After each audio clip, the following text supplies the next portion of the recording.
गंगा नदी के किनारे एक साधु रहते थे।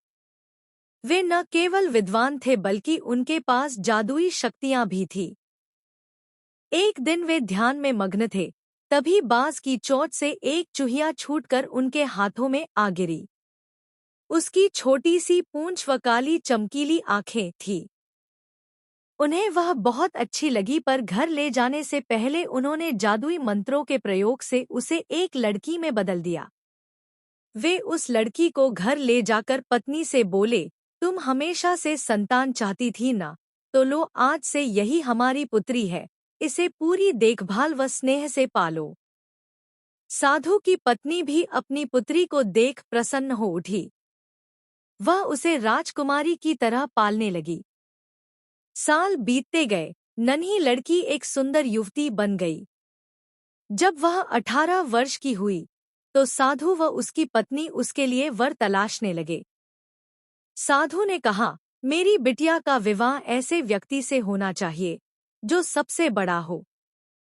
मेरे हिसाब से सूर्य ठीक रहेगा। पत्नी ने भी हामी भरी। उन्होंने जादुई मंत्रों के प्रयोग से सूर्य को नीचे बुला लिया।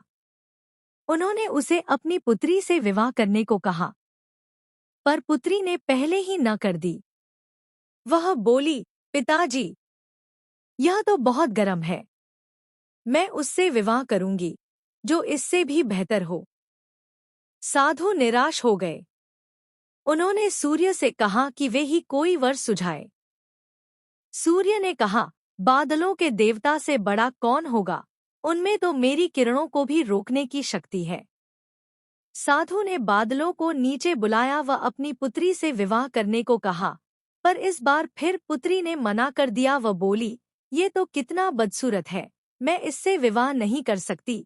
साधु ने बादल देवता से कहा कि वही कोई अच्छा वर सुझा दें। वे बोले, पवन देवता ठीक रहेंगे, वे तो मुझे भी अपने फूंक से उड़ा देते हैं। साधु ने पवन देवता को बुलाकर अपनी पुत्री से विवाह करने को कहा। पुत्री ने फिर इनकार कर दिया व बोली, मैं इससे शादी नहीं करूंगी।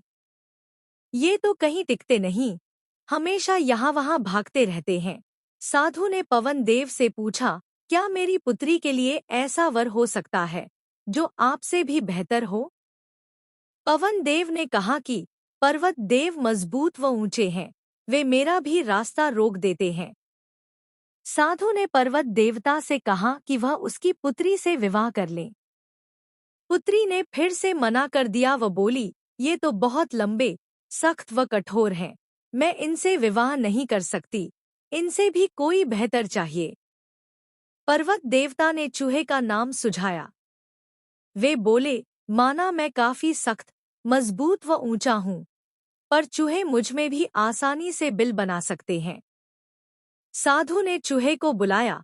उसे देखते ही उसकी पुत्री खुशी से उछल पड़ी, हाँ पिताजी, यही तो है वह, मैं जिससे शादी करना चाहती थी। साधु ने सोचा, इसे ही किस्मत कहते हैं। यह एक चूहिया थी और एक चूहे से विवाह करना ही इसके भाग्य में लिखा है। उन्होंने जादुई मंत्रों के प्रभाव से पुत्री को फिर से चूहिया बना दिया। चूहा व चूहिया विवाह करके खुशी खुशी रहने लगे। शिक्षा, कोई भी अपने मूल स्वभाव को नहीं बदल सकता।